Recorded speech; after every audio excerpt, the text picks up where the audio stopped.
Welcome to enlighten your souls with Islamic knowledge provided by the platform of Rooh Booli, Speech of Soul. نحمد و نصلی علی رسولہ الکریم اما بعد فاعوذ باللہ من الشیطان الرجیم بسم اللہ الرحمن الرحیم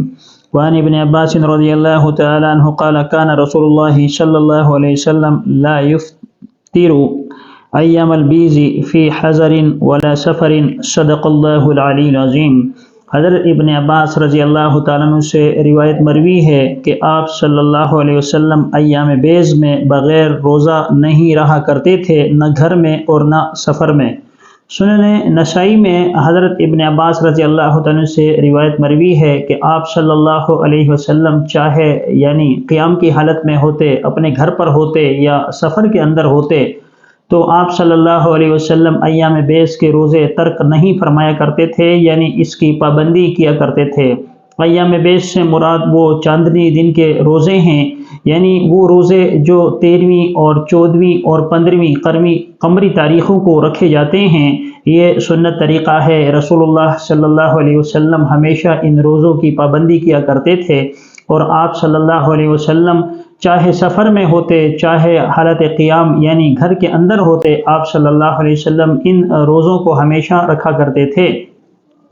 حضرت آدم علیہ السلام کے بارے میں آتا ہے کہ جب اللہ تبارک و تعالیٰ نے انہیں زمین پر اتارا تو اتارنے کی وجہ سے ان کا جو سارا جسم تھا سیاہ ہو چکا تھا، تو اللہ تبارک و تعالیٰ نے ان کی توبہ قبول فرمائی اور پھر ان سے کہا کہ تم یہ روزے رکھو، یعنی چاند کی 13ویں تاریخ، 14ویں تاریخ اور 15ویں تاریخ کو۔ چنانچہ جب حضرت آدم علیہ السلام نے 13ویں تاریخ کا روزہ رکھا تو ان کا جسم 1/3 روشن اور سفید ہو گیا۔ اسی طرح جب انہوں نے 14ویں قمری تاریخ کا روزہ رکھا تو اللہ تبارک و تعالیٰ نے اس کی برکت سے ان کے جسم کے 2/3 حصوں کو سفید اور روشن کر دیا، اور جب انہوں نے 15ویں قمری تاریخ کا روزہ رکھا تو اللہ تبارک و تعالیٰ نے اس کی برکت سے ان کے پورے جسم کو وہ گناہوں سے صاف کر دیا، اور بالکل ان کا چہرہ سفید ہو گیا، ان کا جو جسم تھا بالکل روشن ہو گیا اور بالکل سفید ہو گیا۔ تو اللہ تبارک و تعالیٰ نے ان روزوں کی برکت سے ان کے جسم کو بالکل سفید اور روشن اور چمکدار بنا دیا۔ اسی طرح علماء اکرام لکھتے ہیں، محققین فرماتے ہیں کہ جو شخص ان روزوں کی پابندی کرے گا، یعنی ہر مہینے یہ ایام بیض 13ویں، 14ویں اور 15ویں قمری تاریخوں کو روزے رکھے گا، تو اللہ تبارک و تعالیٰ اسے پورا مہینہ روزہ رکھنے کا ثواب عطا فرمائیں گے۔ اور اسی طرح اگر کوئی شخص رمضان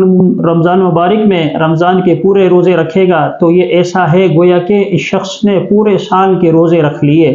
اور اللہ تبارک و تعالیٰ اس روزوں کی برکت سے اس کے کیے ہوئے گناہوں کو معاف فرما دیں گے،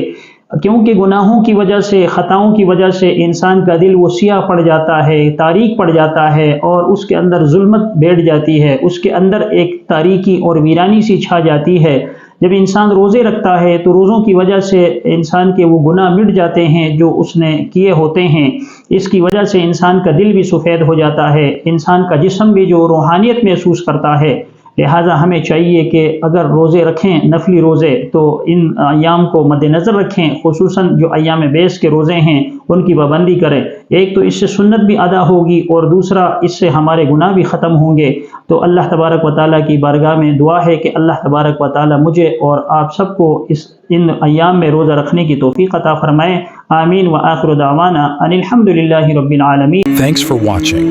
For more Islamic lectures, kindly subscribe to Rooh Booli on YouTube.